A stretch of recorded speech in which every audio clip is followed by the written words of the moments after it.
नमस्कार, मैं हूं शिवानी पांडे और आप देखना शुरू कर चुके हैं 4 PM।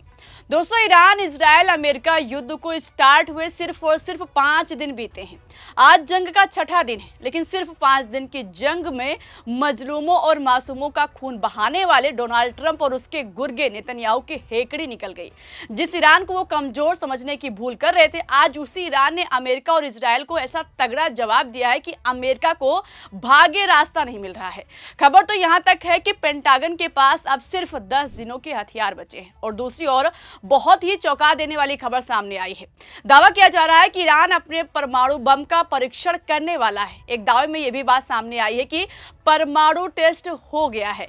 ऐसे में बड़ा सवाल यह है कि क्या वाकई अमेरिका इसी डर से अपने नागरिकों को वापस बुला रहा है? क्या इजराइल का वजूद खतरे में है? और क्या ईरान अगले 48 घंटों में अपने आधिकारिक परमाणु बम का टेस्ट करने वाला है?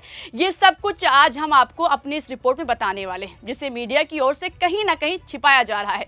दोस्तों, सबसे पहले बात ईरान के परमाणु बम की है, क्योंकि दो ऐसी खबरें हैं जो ईरान के परमाणु बम को लेकर बहुत ही ज्यादा सुर्खियों में हैं। पहली खबर रूस के राष्ट्रपति व्लादिमीर पुतिन के एक्स अकाउंट से है। पुतिन के इस एक्स अकाउंट से एक वीडियो शेयर किया गया है, जिसमें साफ तौर पर ईरान को परमाणु संपन्न देश बताया जा रहा है। इस वीडियो में परमाणु परीक्षण का एक वीडियो भी है। वीडियो में साफ देखा जा सकता है कि ईरान ने अपने परमाणु बम का सफल परीक्षण कर लिया है। सिर्फ इतना ही नहीं, बल्कि पोस्ट में लिखा भी है कि ईरान ने परमाणु बना लिया है। अब सवाल यह है कि ये पोस्ट क्या सच में पुतिन की ओर से ही किया गया है? क्योंकि अगर रूस के राष्ट्रपति पुतिन ये दावा करेंगे तो इसकी नजर न सिर्फ पूरी दुनिया पर होगी, बल्कि अमेरिका का भी डरना तय है। क्योंकि अगर पुतिन की ओर से ये दावा किया जाएगा तो झूठा नहीं होगा। वैसे भी इस वीडियो को 7 लाख के आसपास लोग देख चुके हैं। जहां तक अकाउंट का सवाल है तो इस पर ना सिर्फ पुतिन का नाम है, बल्कि उनकी फोटो के साथ ब्लू टिक भी है। लेकिन बायो में लिखा है कि कमेंट्री अकाउंट, ना कि ऑफिशियल। आज सत्ता की आंखों में आंख डालकर पत्रकारिता करना मुश्किल हो गया है। हम पर मुकदमों से लेकर चैनल को बंद करने का दबाव बनाया जा रहा है। मुश्किल दौर है, लेकिन हम हार नहीं मानेंगे। इसलिए 4 PM को ज्यादा से ज्यादा ज्वाइन करें और स्वतंत्र पत्रकारिता को जिंदा रखने के लिए जितना हो सके हमारा आर्थिक सहयोग करें। उम्मीद है कि आपके सपोर्ट से ये जंग भी हम जीत जाएंगे। लेकिन सवाल है कि अगर सच में ईरान ने अपना परमाणु बम नहीं बनाया है तो रूस या फिर पुतिन को क्या पड़ी है कि वो ईरान के परमाणु बम का प्रचार करें? ऐसे में बात कहीं ना कहीं जरूर है कि परमाणु को लेकर ईरान पर अंदर खाने में बड़ा अपडेट है। वैसे भी अभी 2 दिन पहले ही अमेरिकी विशेष दूत स्टीव विटकॉफ ने दावा किया था कि ईरान के पास 60% तक का संवर्धित 460 किलोग्राम यूरेनियम का भंडार है। विशेषज्ञों और परमाणु निगरानी संस्था के मानकों के अनुसार 60% शुद्धता वाले इतने यूरेनियम को अगर और अधिक संवर्धित 90% तक किया जाए तो ये लगभग 10 से 11 परमाणु हथियार बनाने के लिए पर्याप्त हैं। विटकॉफ ने दावा किया कि ईरान इस 60% संवर्धित यूरेनियम को मात्र 1 सप्ताह से 10 दिनों के भीतर हथियार ग्रेड 90 तक पहुंचाने की तकनीकी क्षमता रखता है।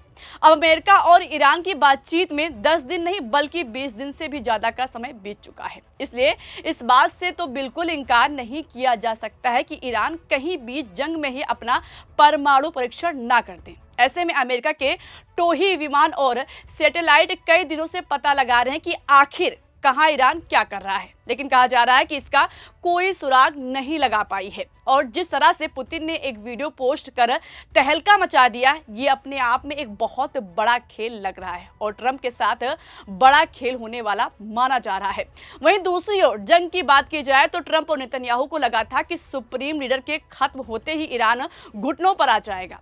उनका मंसूबा था कि कुछ ही घंटों में तेहरान पर कब्जा कर लिया जाएगा। लेकिन अफसोस, नेतन्याहू और ट्रंप का ये ख्वाब एक डरावने ख्वाब में बदल गया, जो अब शायद उनको रात को सोने नहीं दे रहा होगा, क्योंकि मिडिल ईस्ट का पूरा गेम पलट चुका है। ईरान वो पलटवार किया है कि ट्रंप की सुपर पावर वाली हेकड़ी हवा हो गई है।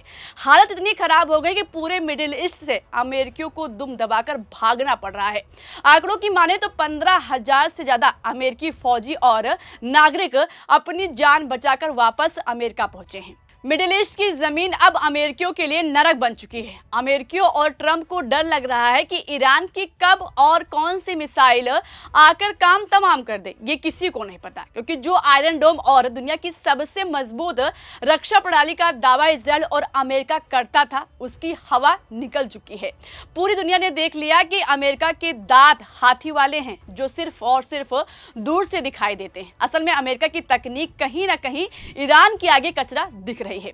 ईरान की मिसाइलें सिर्फ आसमान में नहीं गरज रही हैं, बल्कि वो सीधे अमेरिकी गुरूर पर चोट कर रही हैं। ईरान ने एक एक करके मिडिल ईस्ट में मौजूद अमेरिकी दूतावासों और एयरबेसों को मलबे में ढेर किया।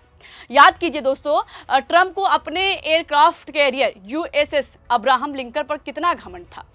दावा था कि यह समंदर का बेताज बादशाह है, ईरान को तबाह कर देगा। लेकिन हकीकत देखिए, आज वही अब्राहम लिंकन ईरान की सीमा से 500 किलोमीटर पीछे दुबक कर खड़ा है।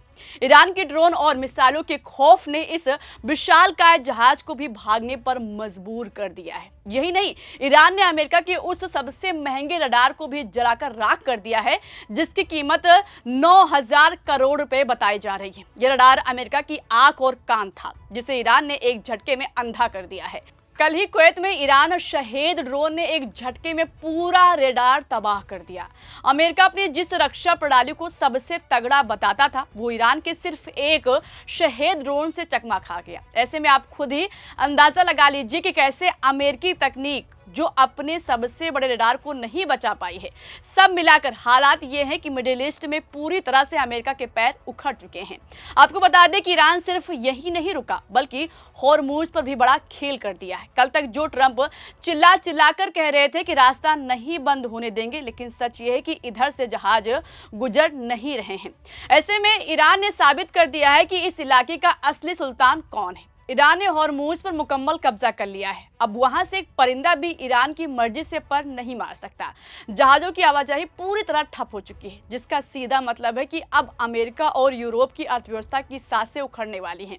आपको बता दें कि कच्चे तेल का दाम 82 अमेरिकी डॉलर प्रति बैरल के ऊपर पहुंच गया है, और अगर जंग बढ़ती है तो ये बात तय है कि 200 डॉलर प्रति बैरल तक हो जाएगा, क्योंकि 5 दिन की ही जंग में 12 डॉलर प्रति बैरल बढ़ गया है। जबकि अभी ज्यादातर देशों के पास 10 से 15 दिन का तेल स्टॉक है, और जैसे ही ये स्टॉक खत्म होना शुरू होगा, पूरी दुनिया में तेल को लेकर तहलका मचना तय हो जाएगा। दोस्तों, ईरान की हिम्मत की दाद इसलिए भी पूरी दुनिया दे रही है क्योंकि वो जानती है कि एक तरह ईरान अमेरिका जैसे देश को सीधी चुनौती दे रहा है, तो दूसरी ओर वो इजराइल के खिलाफ भी गजब का गदर काटे हुए हैं। ट्रंप के गुर्गे नेतन्याहू ने सोचा होगा कि गाजा की तरह ईरान को भी निशाना बनाएंगे, लेकिन आज हालात उल्टा है। कल पूरी रात ईरान ने तेल अवीव, यरूशलेम और हाइफा समेत इजराइल के 5 बड़े शहरों पर कयामत बरपा दी। आसमान से बरसती ईरानी मिसाइलों ने इजराइल के आयरन डोम को खिलौना साबित कर दिया। तेल अवीव की हालत आज वैसी ही होती दिख रही है जैसी नेतन्याहू ने गाजा की कर दी है। शहर तेजी के साथ खंडर में तब्दील हो रहे हैं और लोग बंकरों में छुपने को मजबूर हैं। दूसरी ओर सिर्फ ईरान ही नहीं, बल्कि लेबनान की ओर से हिजबुल्लाह के लड़ाकों ने इजरायली सेना की नाक में दम कर दिया है। लेबनान की सरहद पार करने की कोशिश कर रहे हैं। इजरायली टैंकों का वो हश्र हुआ है कि दुनिया देखती रह गई। हिजबुल्लाह ने सिर्फ चंद घंटों के अंदर इजरायल के 15 सबसे एडवांस टैंकों को लोहे के ढेर में बदल दिया और दर्जनों इजरायली सैनिकों को जहन्नुम पहुंचा दिया। इजरायली सेना, जो खुद को दुनिया की सबसे ताकतवर जमीनी फौज कहती थी, आज हिजबुल्लाह के खौफ से पीछे हटने पर मजबूर है। इस जंग में सबसे बड़ा मोड़ तब आया जब रूस और चीन खुलकर ईरान के साथ खड़े हो गए हैं। पेंटागन की रिपोर्ट लीक हो चुकी है कि अमेरिका के पास सिर्फ 10 दिनों का गोला बारूद बचा है। अगर जंग लंबे खींची तो अमेरिका के पास लड़ने के लिए ना तो हिम्मत बचेगी और ना ही हथियार। हालत इतनी खराब है कि ट्रंप ने इमरजेंसी मीटिंग बुलाकर हथियार तैयार करने के आदेश दिए हैं। वहीं दूसरी ओर सिर्फ चाइना ही नहीं, बल्कि रूस ने साफ किया है कि वो ईरान की पूरी तरह से मदद करेगा। जब ईरान के हथियार खत्म होंगे तो वो ईरान को न सिर्फ मदद करेगा, बल्कि जरूरत पड़ने पर हथियार भी देगा। आपको बता दें कि चीन पहले ही तेल के बदले इस तरह के हथियार दे चुका है और जरूरत पड़ने पर सिर्फ साथ खड़ा होने से गुरेज बिल्कुल नहीं करेगा। ऐसे में साफ है कि ये जंग अब सिर्फ दो मुल्कों की नहीं बल्कि एक नए वर्ल्ड वॉर की ओर बढ़ती हुई दिखाई दे रही है। और क्या अमेरिका अपनी हार स्वीकार करेगा? क्या नेतन्याहू की जिद इजरायल को मिटा देगी? वक्त बहुत कम है और ईरान के इरादे फौलादी हैं। अब देखना दोस्तों ये होगा कि आने वाले 48 घंटे दुनिया के नक्शे को कितना बदल देते हैं।